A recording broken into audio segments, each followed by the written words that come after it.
Okay.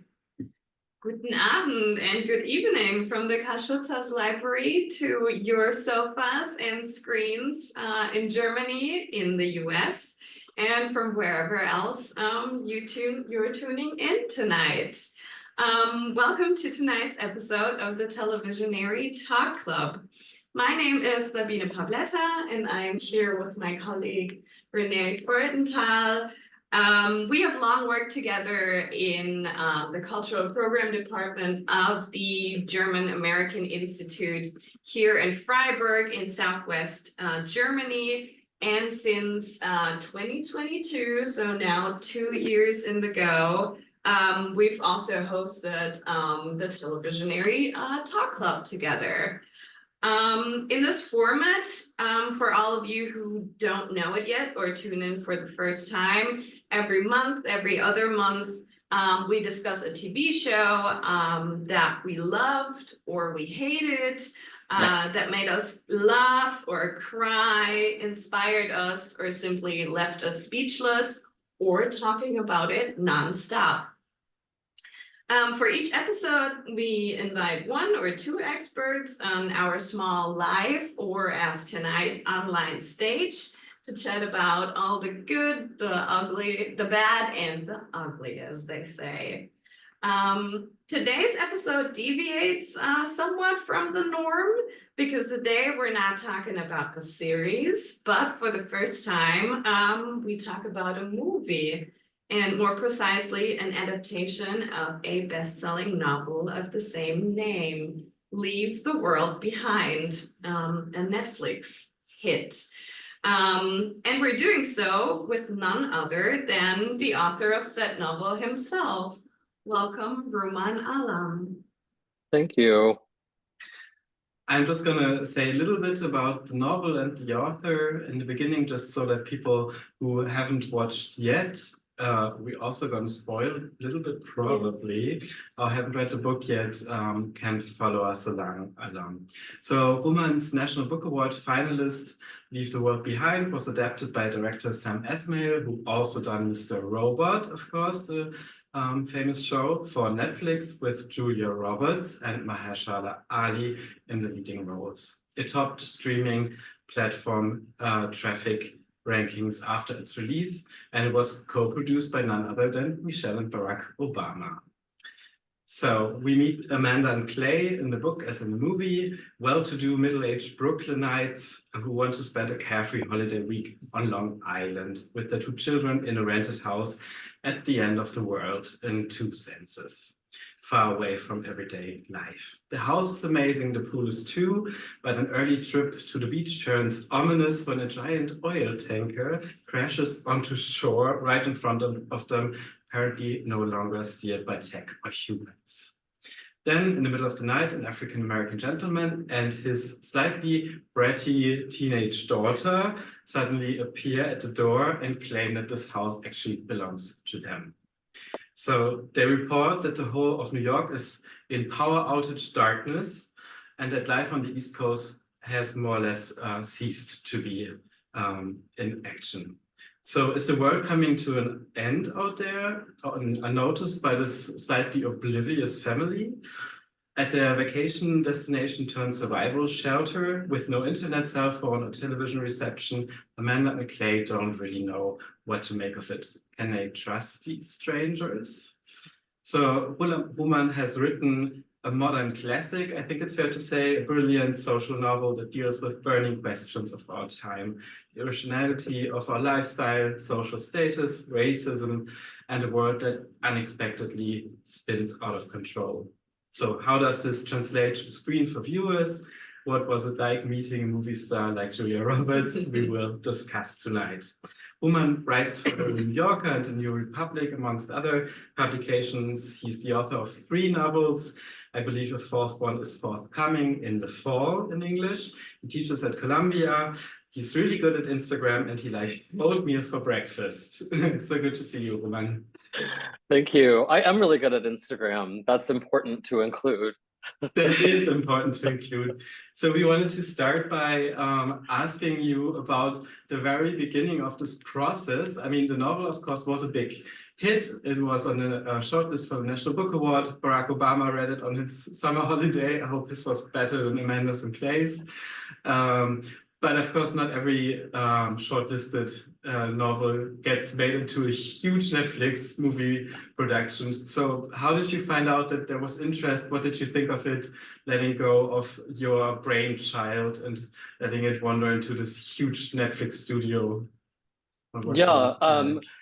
It's funny because a lot of this happened actually prior to the book's publication. Oh. So the book was published in October of 2020 in this country, and most countries. I think it was published in September in the UK, but it's published in October.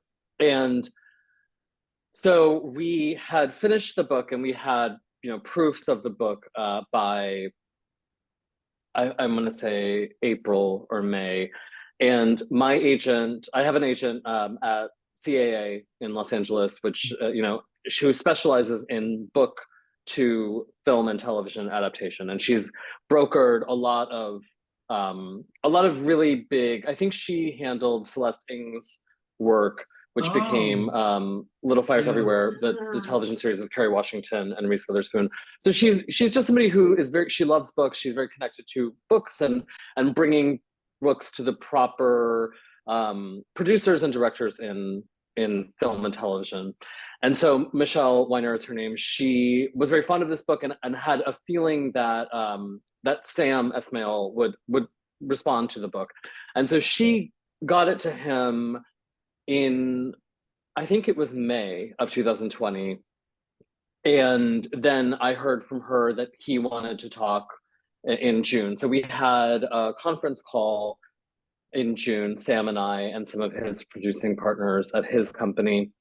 And I remember it very well because this was peak COVID pandemic lockdown, right? In this country, I'm sure in Germany too. So my children were not in school. And my husband, who is a photographer, had nobody was working in that period of time, and his work is very hard to do. He shoots on sets, but so he had a job shooting a story in our house using our children and our family, and it was a Christmas story. So it was June, and so the house was decorated for Christmas. We had a Christmas tree up. We had all of these like prop gifts, and we had to take a family photo standing on the front steps of our house in our winter coats, and it was June outside. And that was, I remember very clearly that being the day that I spoke to Sam. Like I went outside and took a phone call while my husband was taking these pictures. And I had a really great conversation with Sam, who's a lovely, lovely guy. At that point, no one had really read this book. My publisher had read it, my editor had read it, my agent had read it, my husband had read it. But this conversation with Sam was really the first time I had talked to like a peer or a colleague who was just saying, oh, I read this book and here's what I thought about.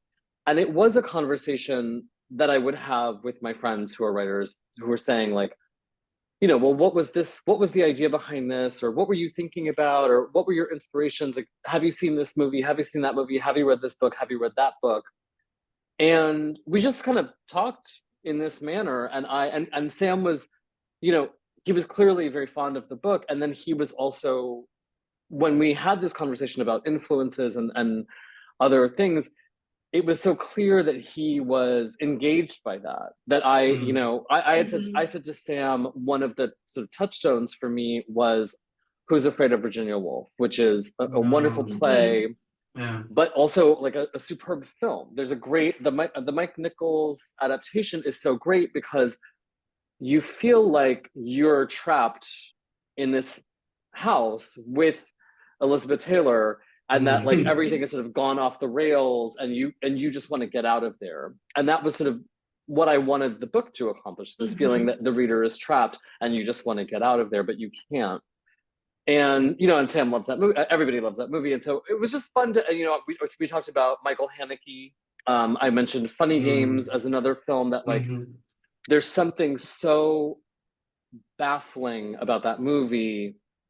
The idea that like something could just come in your front door and refuse to leave is so upsetting and so strange. And the movie is so strange, but it's also so funny. You know, true to its name. Like it's, regardless of what the film is doing metaphorically, just sort of as a film, there's something so funny and strange about its violence that you find yourself laughing even though it's not funny at all. And so I think we just had that kind of conversation. And Sam had made a television show for Amazon called Homecoming with Julia Roberts, and that was the beginning of their professional relationship. And it is an amazing show. It's such a good show. And Julia Roberts is someone who like looms so large in the pop cultural imagination. And in that show, she's so different from what you think of, right? It's a completely different performance. And what I realized watching that is like, oh, she's an actor. She's just often cast in the same way, and you feel that you know her, but that's all pretend. She's just a really adept performer, and it's funny to see her do something different.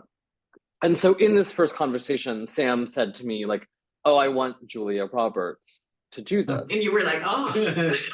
Well, I was like, what are you talking about? Like, that's insane.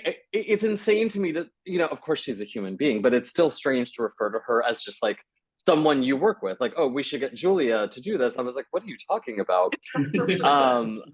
But Sam felt very, he really had a vision for what he wanted to do. And he was very excited about, you know, he hadn't made a feature film in a long time, and he was very excited that like he wanted to make this feature. He wanted to work with Julia Roberts.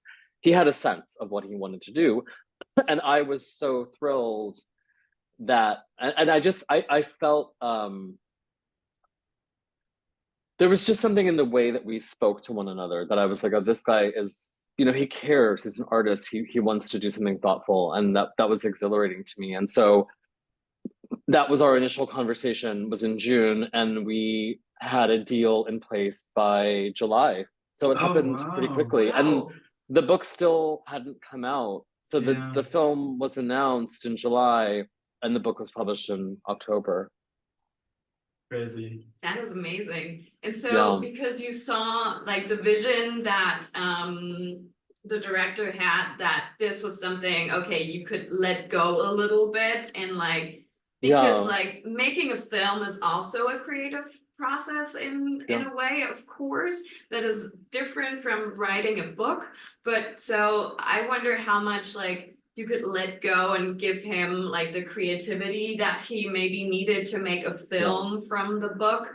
What kind of a feeling that also was to let go and just have him do. I mean, you were also, I think, executive producer, so I was. How much say did you have? Or That's a good question, because as you say, filmmaking is its own act of creative work, right? And it's also like intensely collaborative. Publishing is, of course, but in a different way. As the writer, I have complete control over the manuscript, and you know, I'm reliant on my editors to shape the book, but I don't, you know, when you're a filmmaker, you're reliant on the composer, on the sound designer, on the editor, on the costume designer, on the choices the actors are making, on a whole host of things, and also the financial pressures that the studio is putting on you. So it's a very different kind of endeavor. Sam is a writer as well as a director, and it was clear from the outset he wanted to write the script, and I am not a screenwriter, and I guess my feeling was I wrote the book, and that was my, you know, I had done what I wanted to do, and I was willing to hand it over to him, again based on kind of a hunch. I admire him, I admire his work. He's an extremely talented guy with an incredible track record, and I admired his, like, he's very warm and very kind, and like I just had the sense that he was a trustworthy person. So he had a sort of artistic conviction, but also was sort of a pleasant, you know, collaborator. And is operating at a kind of level where he's able to enlist these sort of world-class actors that I guess if I couldn't trust him, who could I trust? You know?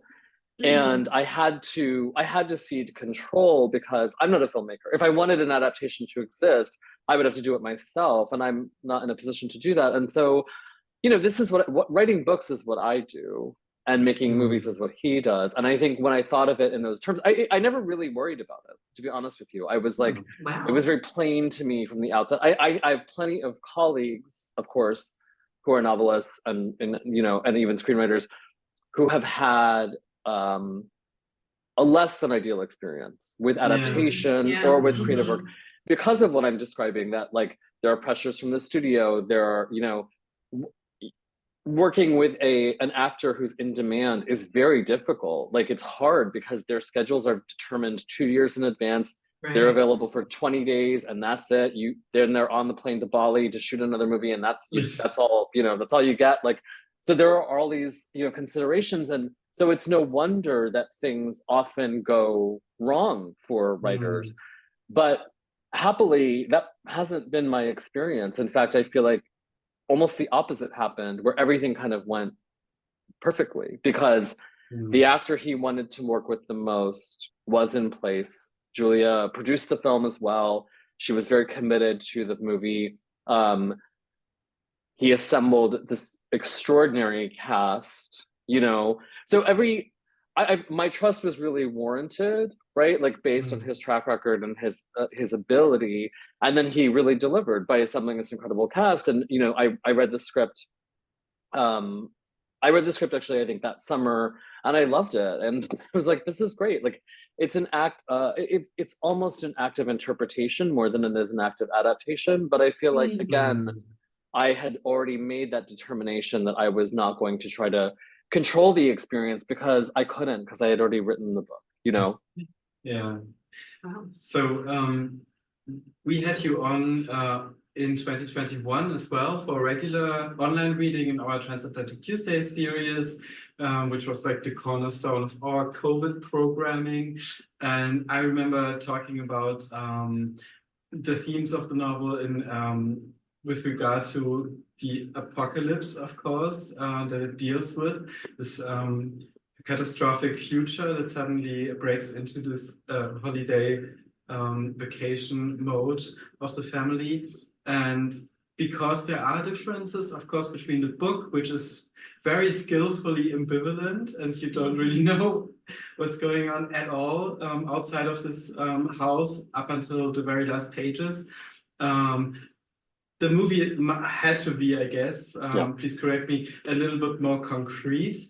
And so I kept thinking about this kind of plausibility line. So how do we tell about an apocalypse that must be plausible in today's America for an American and now international audience? So how were those talks about how to make these kinds of events work on the screen? Because the book has very different sensibilities in that regard, I think, sometimes.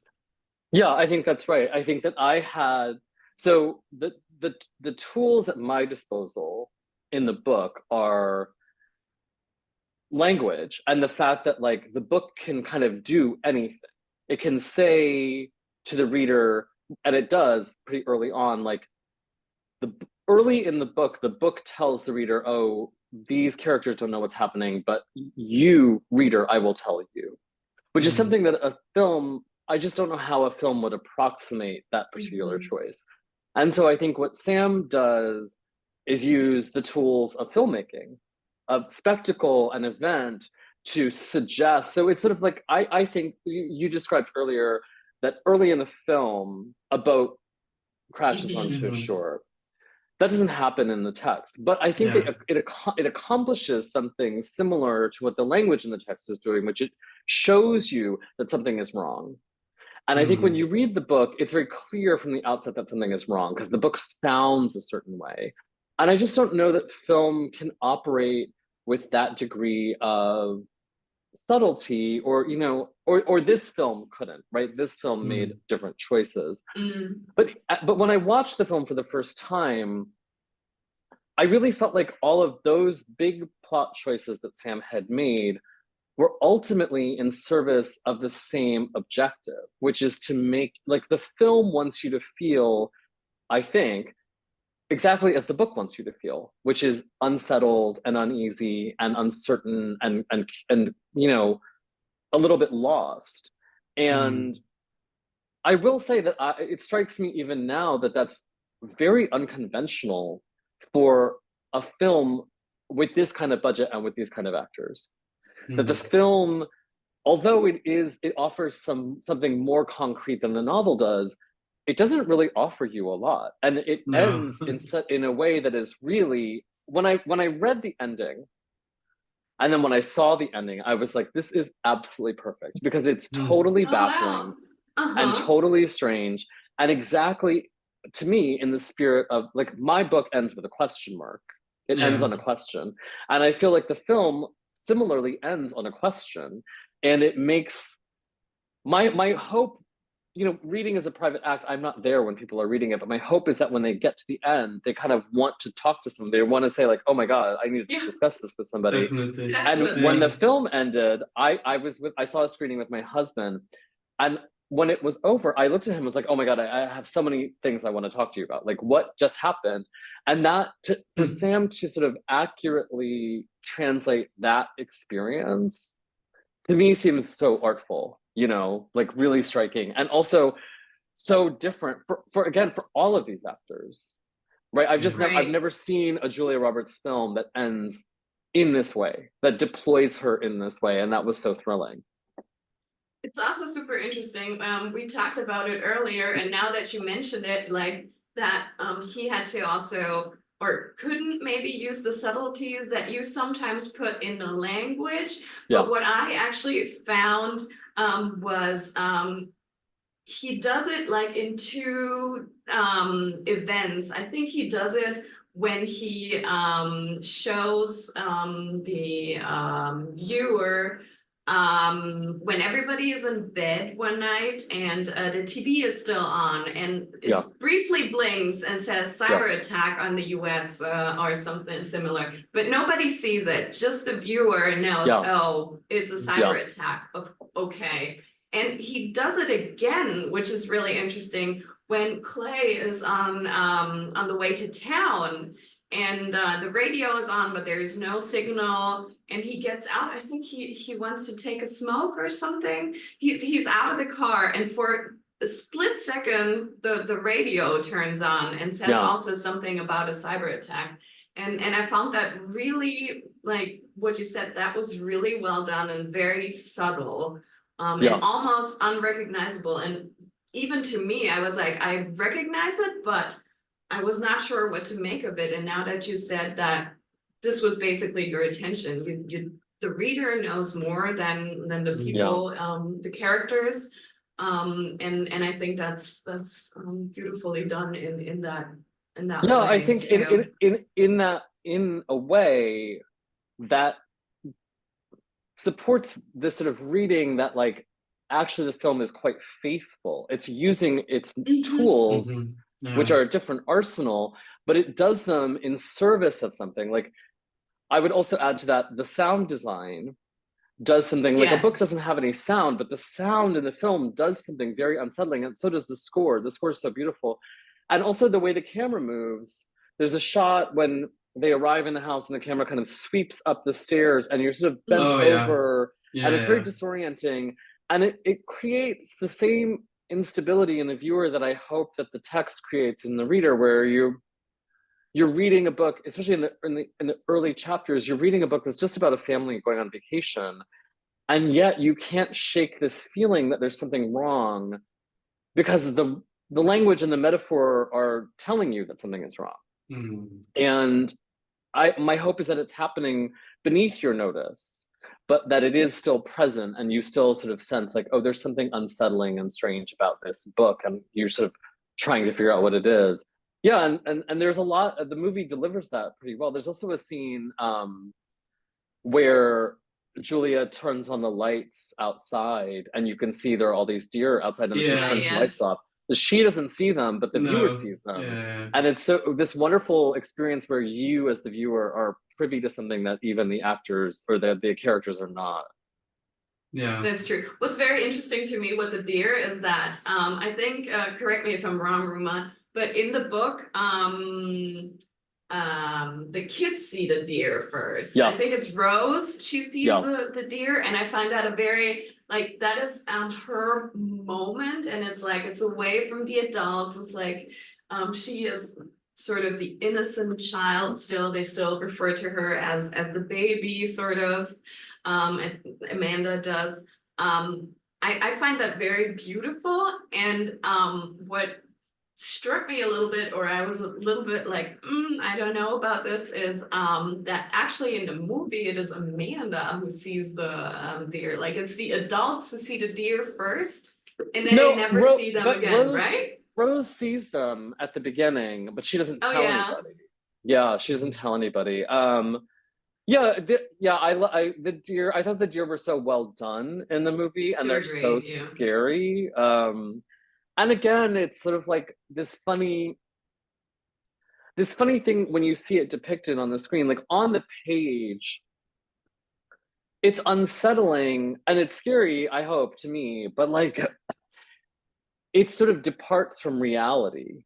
But then when you see it on the screen, it is real in the context of the film, and so it's right there. And there's a funny tension there.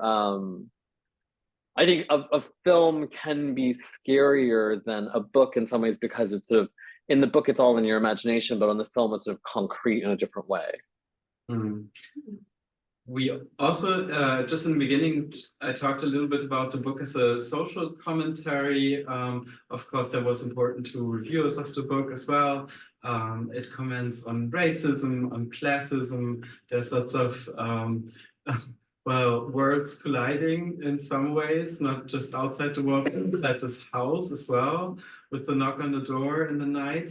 And I was wondering, I mean, in the book, I remember the book as being very, very astute on going along with this very weird situation, because these are the owners of the house, but they cannot really claim it. There's this family that already feels like they own it now, and we all know this weird feeling about rented homes, that you suddenly feel like this is mine now. And of course, there's the black owners and the white renters, which turns dynamic on its head. That's been often described in media. But I was wondering, especially with regards to casting, because the movie, of course, makes the two black characters into different people. A younger man, Mahershala Ali, who replaced Denzel Washington, I think, in the first casting of the movie, and it's not his wife but his daughter now, which brings quite a different dynamic to the whole intermingling of the families. And I was wondering, how did you feel about that? How did you did you have to recommend how to work on these kinds of dynamics, because it is really important to the book, and in the movie it's just like quite, I mean, you've told me earlier that a reviewer referred to Julia Roberts' role as apocalyptic Karen in the movie, which is so apt. I've never, like, I had no idea that she could be such an awful person on screen. I know, it's kind of great to see her get the chance to do that. It sort of shows you that there's this sort of untapped range to her as a performer. I think, so the logic of the story, as you're saying, is very illogical. Like, the idea that any of this would happen, that these people would come into the house and then they would choose to stay there, but not really, they were staying in the basement, like, none of that really makes any sense. I sort of stole that from reading deeply the past few years and realizing that, like, novels, like, fiction can follow its own logic, and readers will go wherever you ask them to go. And actually, for me as a reader, it's often more exhilarating when the logic is hard to square with reality. A great example of this is The Unconsoled by Kazuo Ishiguro, which is the novel where the logic changes constantly. this man is in an elevator, and then it turns out the elevator operator is his grandfather, and this man is alone, and then it turns out that he has this son. Like, the logic keeps moving under your feet, but the ambition of the novel is to sort of show you that somehow feels real, and I love that. And so I tried to sort of take a premise that was already absurd and just barrel ahead as though it were not absurd. The casting changes, I think, again, are mostly a consequence of, like, what I was saying before, that the sheer complexity of managing, you know, I have 2 children, and managing like a play date between 2 like toddlers in New York City is almost like throwing like having like a peace talks between 2 nations. It's like, okay, well, we can do it this day, that day, from 10 to 11. We'll be at this playground. They can't do this. They can't do this. They're allergic to peanuts, whatever. You know, these are complicated negotiations. And I think when you take movie stars who are saying like, I'm doing this movie starting in this month, and I have to do pre-production, I have to do rehearsal, and I have to be here, and then I'm getting this award. I think it's a nightmare. And so I think that that affects how you build a cast.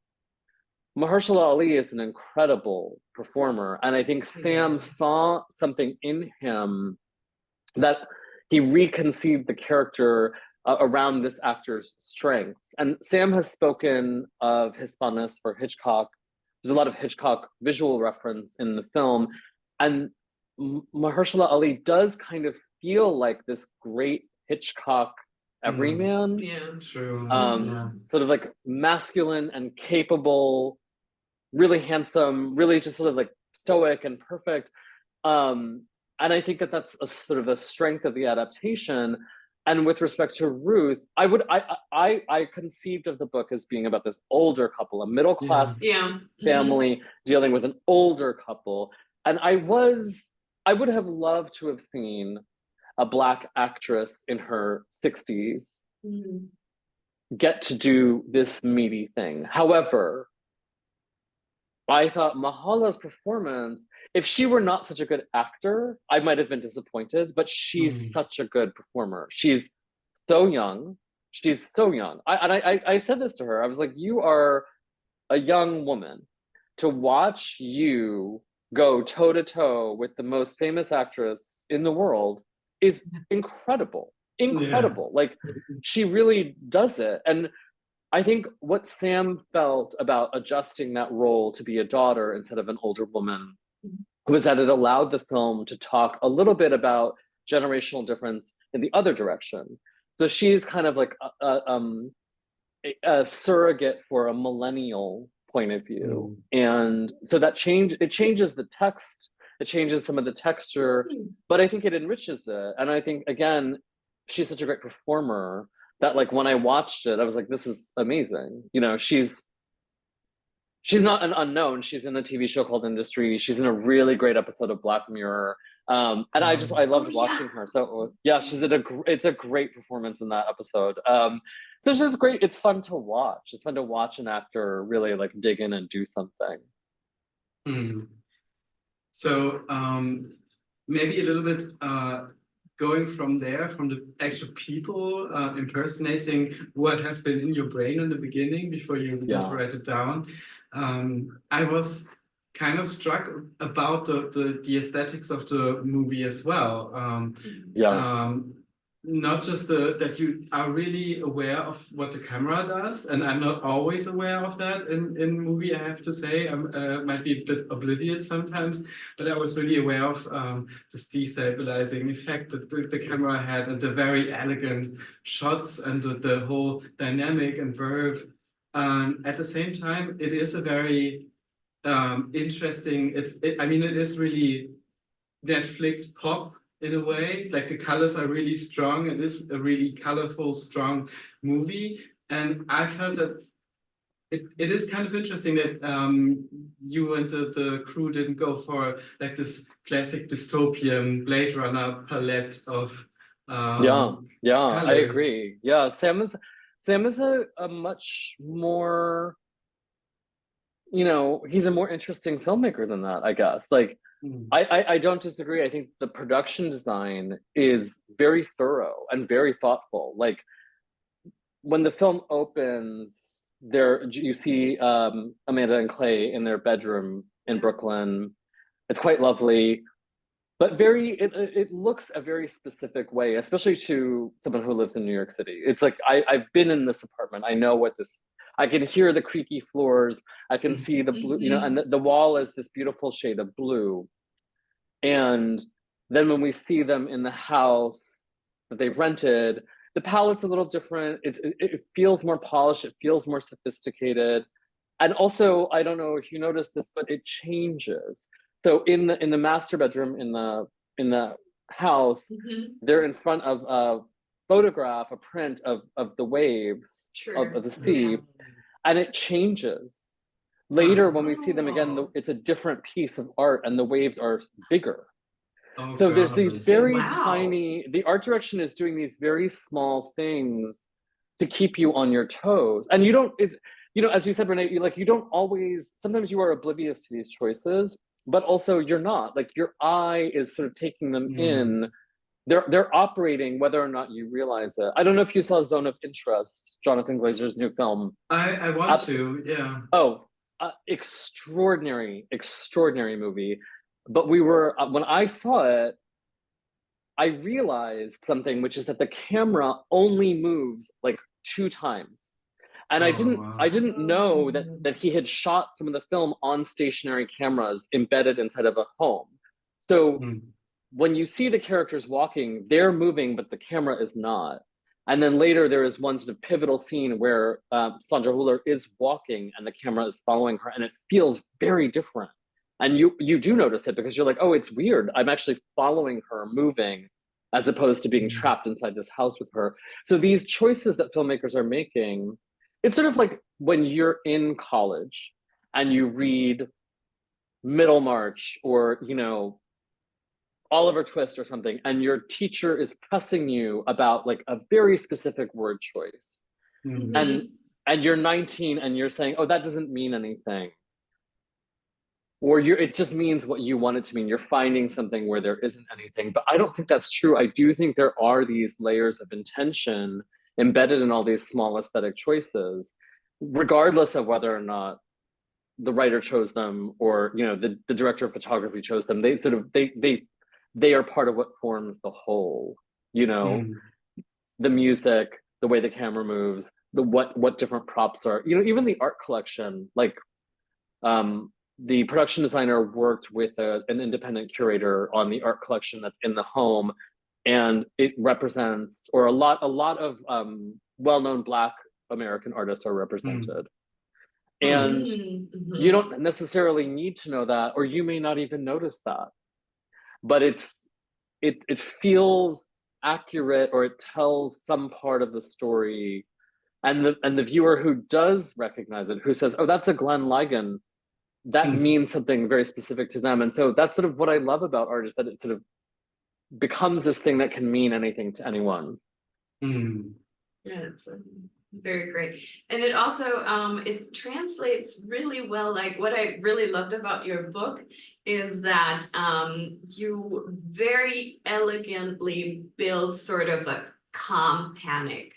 Like, you can almost not feel it or see it, but it's so calm and elegant that it just creeps up in you. It's very like uncanny. I thought in some instances, the movie that this, or it bothered me a little bit that it was like that it needed, but I understand it from the filmmaker's point of view, that like, for me, like the oil tanker or the planes, the crash one, and then the one crashing, or the Teslas, for example, that was all like, to me, like piling up and just a lot, and these big dramatic events.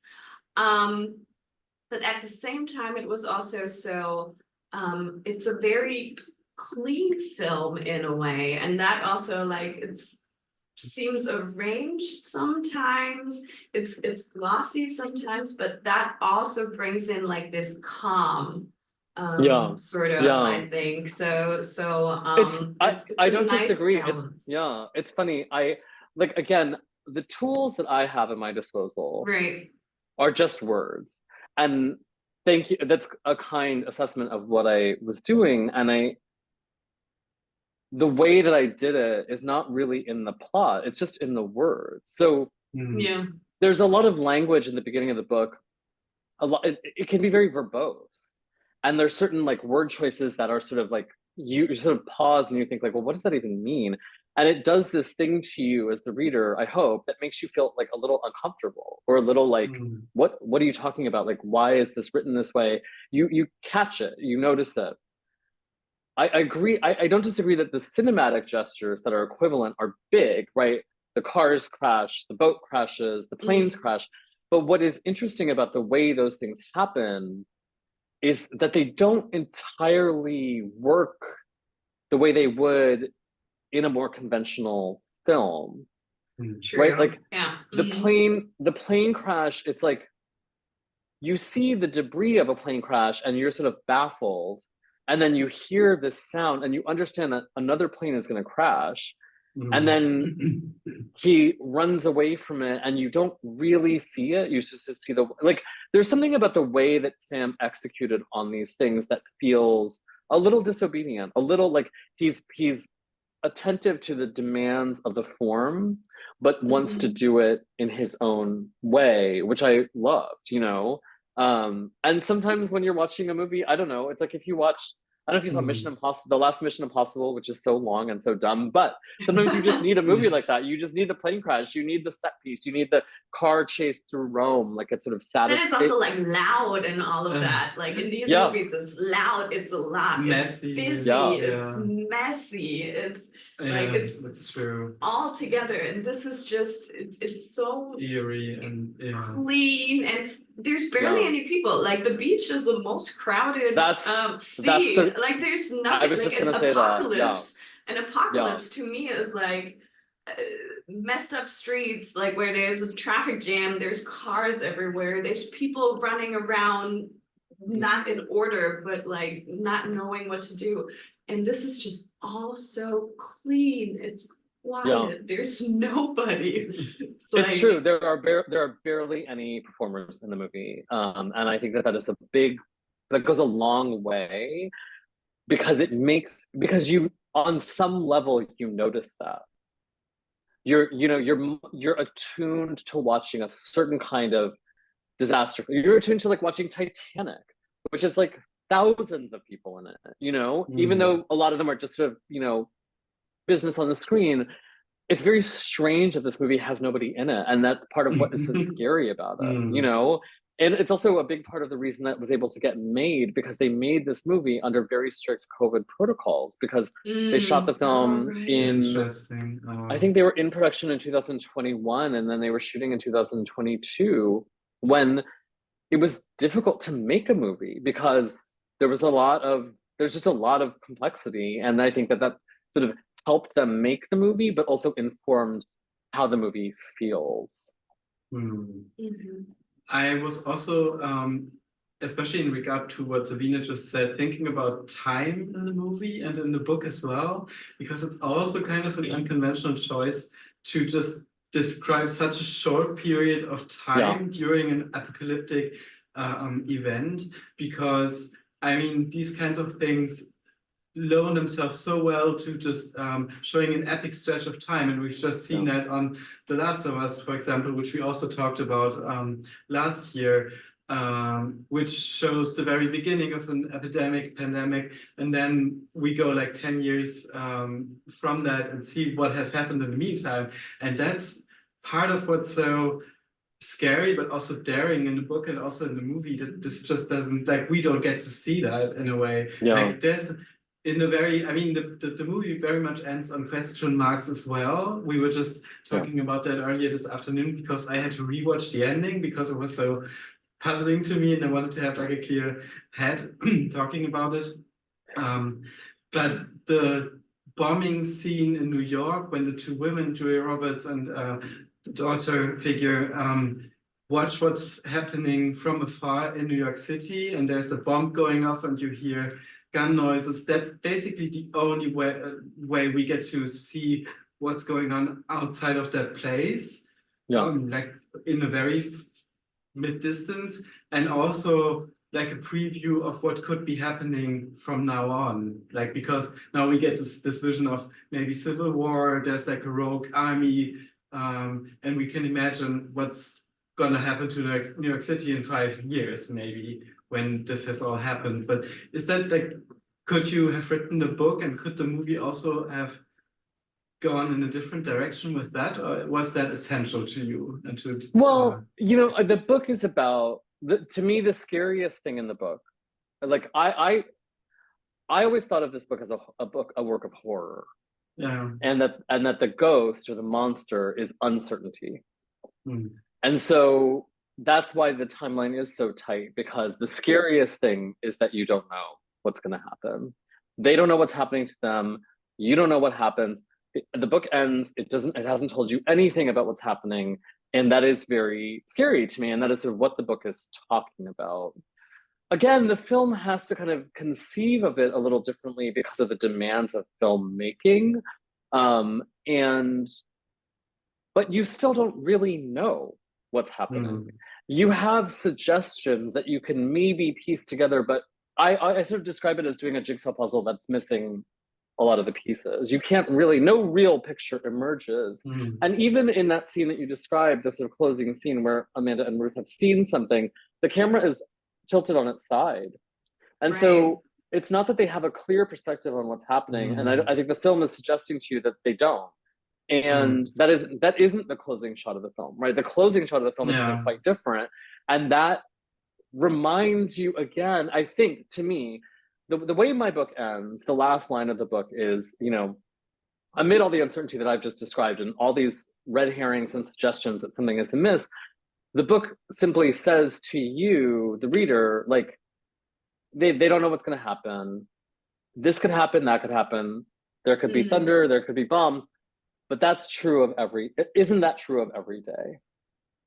And I think that is true of every day. And that is what is so scary about life itself. So the film is dramatizing something really big, but it's really just talking about everyday existence. You know, somebody who we don't know will lose a child today, and they didn't know that was going to happen to them today. And the idea that could happen to them is so unbearable, right?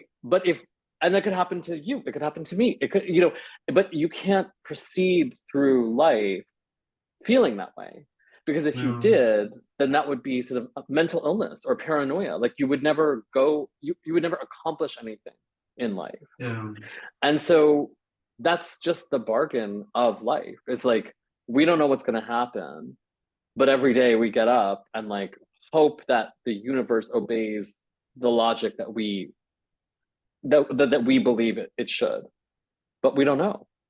Yeah, we don't know. And the interesting thing is, just last week, I read in the New York Times this article about Russia declaring to build nuclear bombs in space. And that felt like the first thing I thought was, that's like the sequel to Leave the World Behind. It was literally the first thing that came to my mind. And I mean, since we last spoke, for the Transatlantic Tuesday series, of course, there has been in Europe the war in Ukraine, which everybody thought could never happen. And it's exactly this kind of situation. Like one day we were in this kind of reality, and now we're in that kind of reality. And I mean, that goes for Ukrainians, of course, most of all, but I mean, it has changed Europe and Germany as well, and the US, of course, as well, too, in some ways. So since you wrote the book, of course, which also was prophetic kind of in the COVID context, have you felt it becoming ever more so? Because when I watched the movie, I felt like, oh, this is almost too close to comfort now. Like, it felt creepy before, but now I feel like, But it's always that way. It's always that way. And I think the book even talks about this, like the way that we turn history into narrative for ourselves to try to make sense of reality is we pinpoint big moments that we say are pivotal. So within the last couple of years, you could say like the election of Joe Biden, the death of Queen Elizabeth II, you know, whatever, these sort of like, we pin them into, we pin history around events and personalities, but that's not really how it works, right? Like we say that the First World War began when the Archduke was assassinated in Serbia, right? Like, but like, is that really how the war began? Not really. Like, I mean, I'm talking to an audience in Germany. Right. The politics of that region are so like intensely complicated. You can't really just turn them into a simple anecdote. It doesn't function. But that's how we tell history. And on any given day, when you look at the headlines, like there's a headline that appears and then vanishes, and you never hear again about like, well, what did happen in South Sudan? Or what did happen with the election in New Zealand? Why did the Prime Minister of New Zealand resign? I don't know. The story's never finished. Right? And we choose other stories to fixate on. We're all just sort of feeling our way forward. And so I think if the book, I mean, it's not that I didn't know about COVID, right? Like I wasn't sort of predicting that. I think what I was isolating is a feeling that feels very contemporary to me, which is like, we know too much and none of the knowledge helps us understand anything. Yeah. Definitely. None of it makes us feel any better, you know? Right. Yeah. Quite the opposite. Yeah. So I think before we will have like time for one or two questions maybe from the audience. So if you guys out there want to think of writing up one or two questions for Rumaan, now is your time. I have one last question that ties in with the Televisionary Talk Club, because we usually talk about TV shows, but we actually also have a TV show that we can talk about in the movie, and that is also something that is very different, but has a big place in the movie. Like it's a big theme in the movie, really. It is, as you said, it is a story that we fixate on, that Rose fixates on. And we're talking about Friends, the TV show. What did you think of that when I suppose Sam was it who brought up the idea? I love it. It's in the book. There's a mention of her watching Friends, and Sam turned that into a sort of motif that he pulls throughout the film to the film's conclusion. And I think it is so funny. I think it's so funny. And it's, to me, it's my favorite kind of joke because it's funny, but it's not funny at the expense of the character or the audience. It's funny because it like provides you an opportunity to laugh. It's almost like there's a relief. And when you know, I mean, this is a spoiler, I guess, for the film, but when you hear the theme song at the end of the film, you're so baffled. I'm so baffled. Like it's so familiar and so perplexing in that context. I love the TV show Friends. Like I don't know who doesn't, right? Like there's something very comforting about it. There's something very, it's culturally fixed. I think in this country, I'm sure the world over. It's just like it's like you know the sound of that theme song, and you just know it does something to your mind. It sort of triggers certain signals. And to have that happen in a film like this is so unexpected. I would argue that it's more unexpected than any other narrative choice the film could have made. It's also almost it's almost like, so spoiler alert, also like it plays during the credits in the end, like the theme song. Funny. And you're like, my brain was like, this doesn't belong here. I know. This is like, it doesn't belong here. Like my brain couldn't like do that. And at the same time, for such a like apocalyptic movie, and like you have the world is ending, and then it ends with some sort of comfort and nostalgia. That's like, but it's also kind of a delusional comfort, because I mean every end of a TV show is also kind of apocalypse. Like when she has finished the last one, the last episode of Friends, like this world is over. Like the world of Friends will just disappear into apocalypse, and we will never see these people again. And it's true, but you also have to think about what the theme song is literally saying.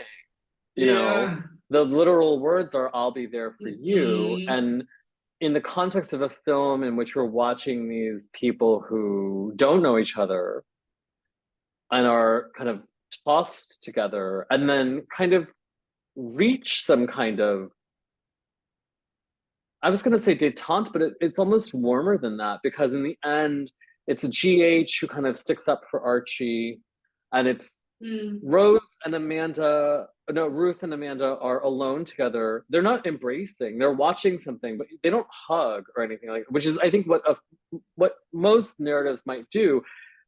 But the idea that they're there together, I don't know, there's something kind of interesting about it to me. And it's funny, and it provides you this relief. And I also think it catapults you back to kind of the falsity of the film, which is, all fiction is false. Like, it's sort of like, I don't see that as a problem. I see that as actually sort of enriching, where it turns the film into a puzzle or a question for the audience. And it's like, okay, so well, what do you make of this? The first time I saw the film with an audience was at the AFI Film Festival in Los Angeles this September. And so we're sitting in this beautiful theater, and I was meant to go down for a Q&A. So the publicist came to get me just as the film was ending.